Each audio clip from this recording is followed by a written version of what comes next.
Ladies and gentlemen, boys and girls, welcome back to the Spotlights. Manchester United going into the Europa League final after a 4-1 win versus Bilbao. And over the two legs, it's been a lot more comfortable than most United fans ever thought.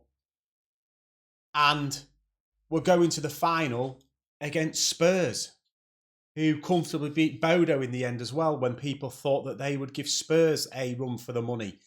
And this comes to the first point I'm going to make on this video, and I've made it in the past one. This shows how poor the Europa League standard is, that Manchester United have won, is it 16 or 17 games, or not lost anyway, not won, not lost for 16 or 17 games, and Spurs are the other team in the final, and we're something like 14 and 15th in the Premier League. Of all this jeopardy we've put on ourselves with Lyon, Sociedad, Bilbao, the reality of it is it's clear now that those teams are a lot worse than any of us thought. And yes, we have rode our luck.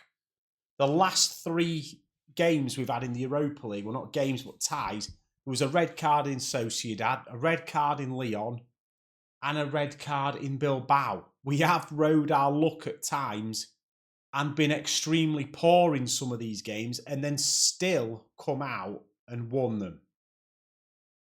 So if we can be that poor and win these games, it shows the level of European football or competition, especially in the Europa League. It is really poor.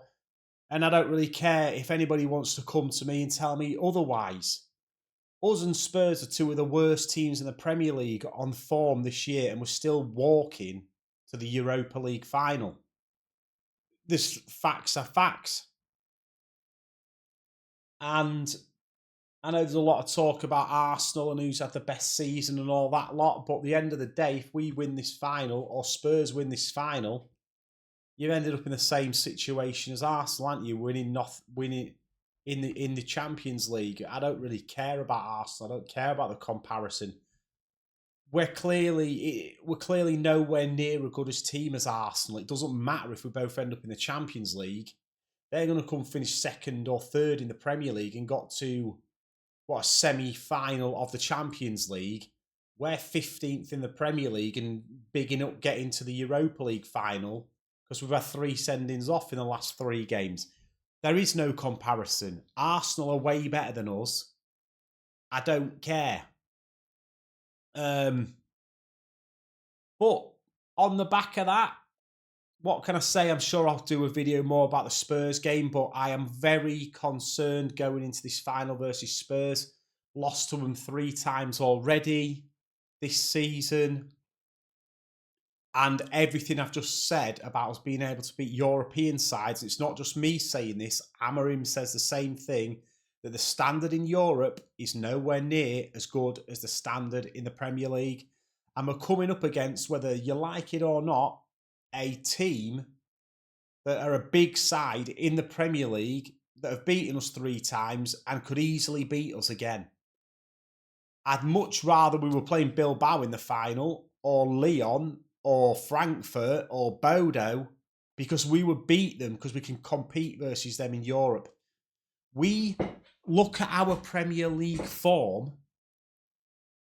We haven't beaten a Premier League side that's basically out of the bottom 3 pretty much all year. And we're going into a game against Spurs in a Europa League final, which is massive for both teams, by the way, not just United.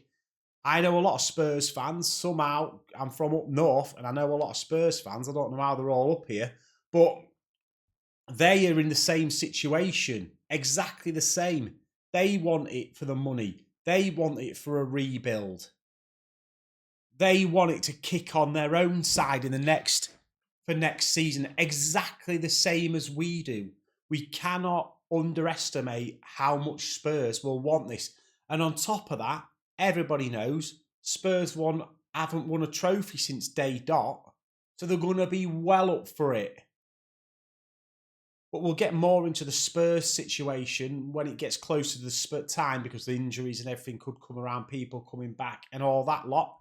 Last night, I think Yoro had a great game. Casemiro was top notch again.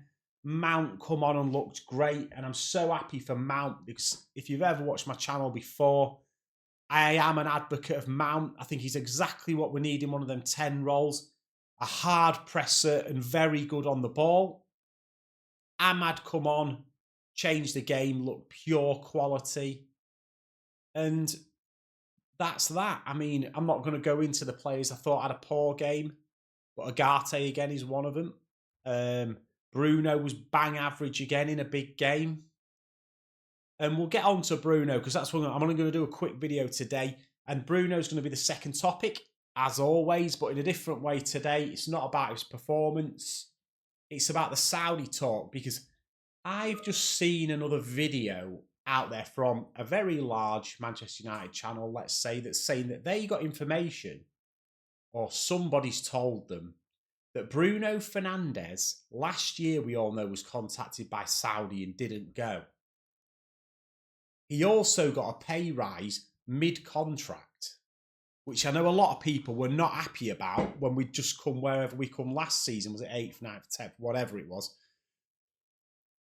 Saying, why is he getting a pay rise? And other people saying, well, Mount's on this and so-and-so's on that. He's captain, this is captain. But apparently there's been information going out that Bruno got his new contract because Saudi come offering him a bumper deal last year.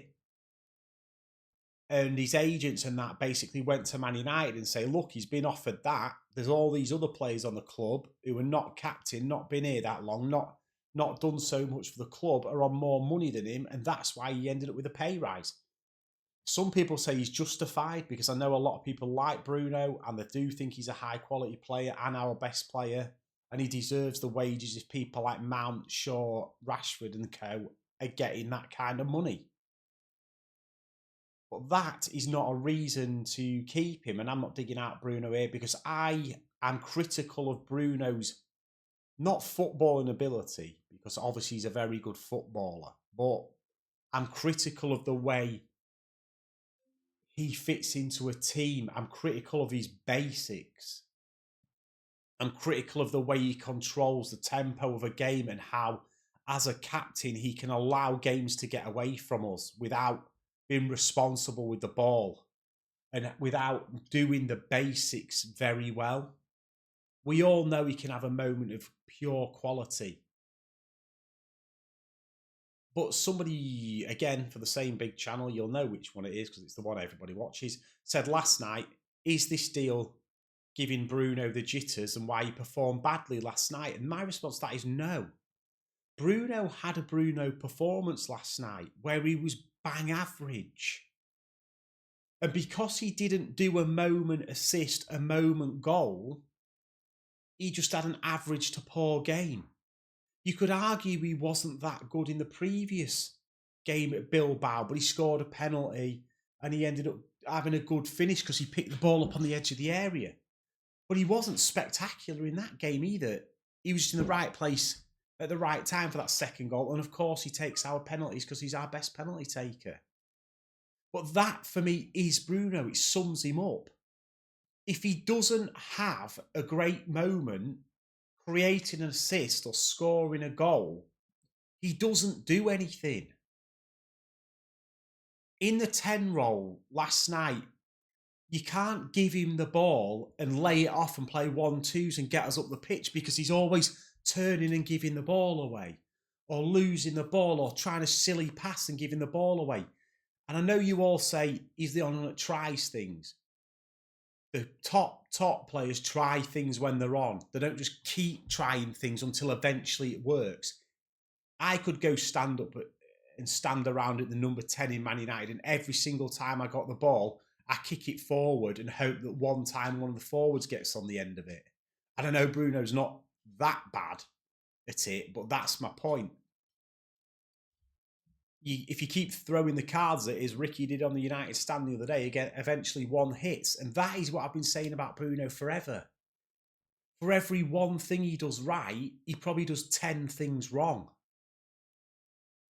And then you've got people like Ahmad, Mount, Mainu coming on the pitch. You get it. They get getting hold of the ball and passing it around in the final third and keeping it. When we had Bruno, Garnacho and Højlund up front in that first half, yes, we created some chances on the counter, but the ball's just coming back and back and back all the time because we don't know how to keep the ball. And I don't get how people sit there and watch Garnacho and Bruno and Højlund and people like that and think that they're good for the team. But forget about Bruno and what his plays like. The fact of the matter is if we get £100+ million for Bruno Fernandes, it can be reinvested. And there's a lot of people saying, do you trust United to reinvest? Well, yes, I do. Because we're not United under Woodward and Murto anymore.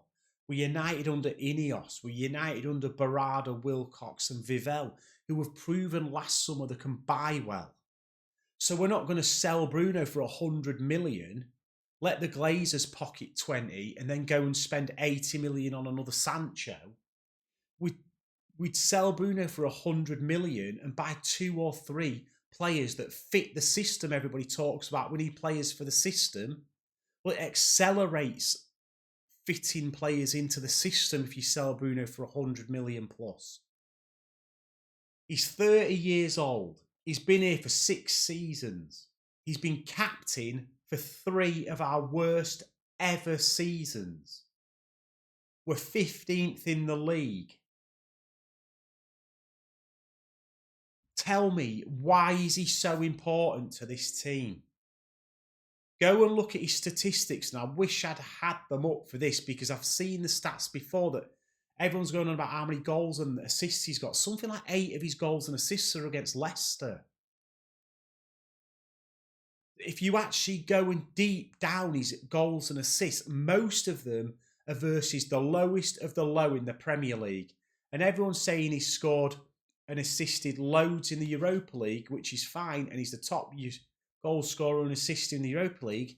But again, as I said at the start of this video, most of the teams we have played in the Europa League are probably championship teams, if not worse.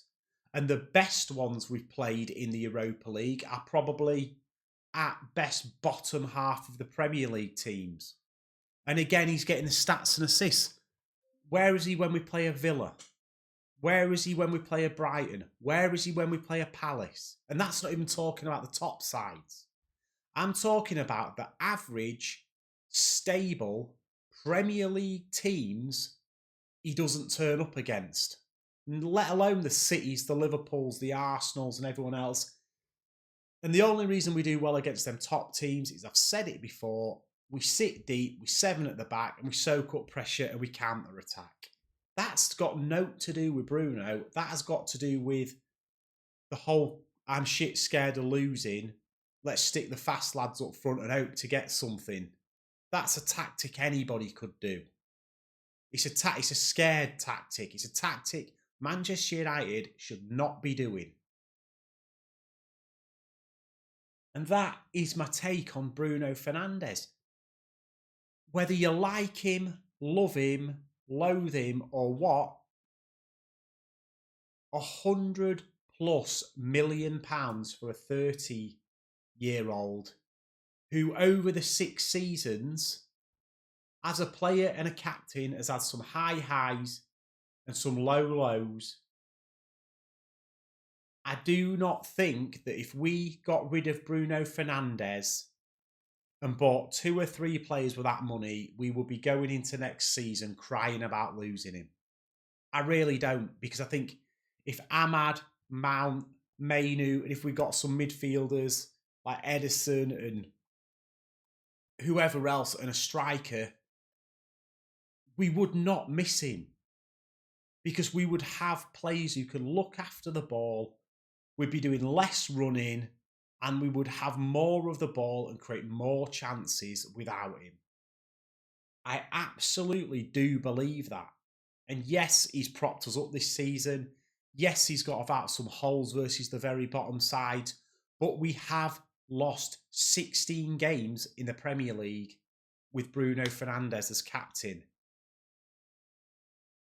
So I don't get it. It's not like he is taking us to league titles. It's not like he is taking us deep in the Champions League.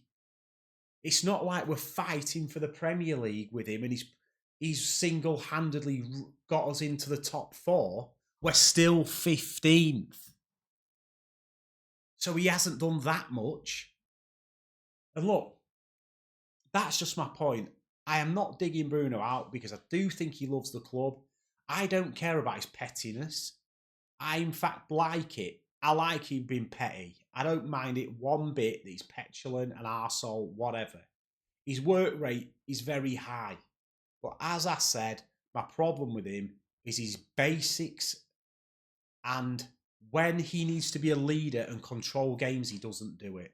And the £100+ million would go towards starting our rebuild, accelerating it by 2 or 3 years with an extra 100 million quid in the bank, because we're not getting it from anywhere else. And if he doesn't go this year for it, we'll never get it again. Players are just not worth that money anymore. Only people like Mbappe and Bellingham with massive profiles go for that. But the 2 biggest strikers in European football, Gyökeres and Osimhen, are worth 50 or 60 million pound in this day and age. The days of just random players going for 80, 90, 100 million are gone, and people need to realise that. And if there's an opportunity to get 100 million quid for a 30-year-old, you've got to snap their hands off for it. We are where we are. If we was already in the top 4 and they come saying it, I'd say probably no, because we don't need to sell him. We're that desperate for money in a rebuild, we have to do it. What are you going to do? Cling on to Bruno at 30 till he's 32, 33, still on a long contract, and he goes for nothing in the end when we could have had 100 million now? We got to take the money, in my opinion, like him or not. And there's a lot of people saying, where does he fit into the side going forward if we end up buying Kuna, maybe in BRUNO, and Ahmad goes into the 10? People saying he's a pivot player. I can tell you now, Bruno Fernandes in the Premier League is not a pivot player. Can I remind you what I just said before? 16 losses. And a lot of those games he's played in the pivot. And that goes for Agate as well. If we go into next season and we think Agate and Bruno is our pivot, think about finishing below 10th again, because it will happen, because our midfield will not control games with those 2 in it. And I know this is a negative video. It's not supposed to be a negative video. It's supposed to be a debate video about, would you sell Bruno Fernandes for 100 million? There's my opinion. The answer is absolutely yes, mainly because take the money while we can get it. And I don't think we would miss him. Go and look at some stats of where he scored his goals and assists. You'll soon realise it's not against the top sides in the Premier League. And if we could keep the ball better, look after it in the final third, like we did in the second half of that game last night, when the players who can look after the ball come on, we will create more chances, score more goals. The more you give the ball back to the opposition, the more chances they get to score against you, is all I'm going to say. And Bruno gives the ball away more than anyone else on that pitch. And the point of, if he doesn't come up with a worldie assist or goal, what else is he doing in the side apart from running around like a headless chicken? And some people will totally disagree with me and say Bruno is the be-all and end-all of this team. We can't get rid of him. His goals and assists have pulled us, stopped us getting relegated. He's the captain. He's the lifeblood of the team. He's loved round Carrington. He's loved round United. And I'm not disputing any of those things. He has got a lot of goals and assists. He does love the club. I think he is liked around Carrington and in and around the club. But £100 million plus to rebuild us under Amarin. when everybody sits there and says Amorim needs his players for this system, and we're not going to give him an extra 100 million to do that for one player who's 30 plus years old. So get in the comments. Tell me what you think about Bruno. Would you sell him? Yes. Would you sell him? No. Tell me why, and tell me who you'd buy, or 3 players you would buy with the 100 million we'd get for Bruno. And that is where I'm going to leave this video, because I've been talking about Bruno for too long, as usual. And peace. Final Spurs. Let's go.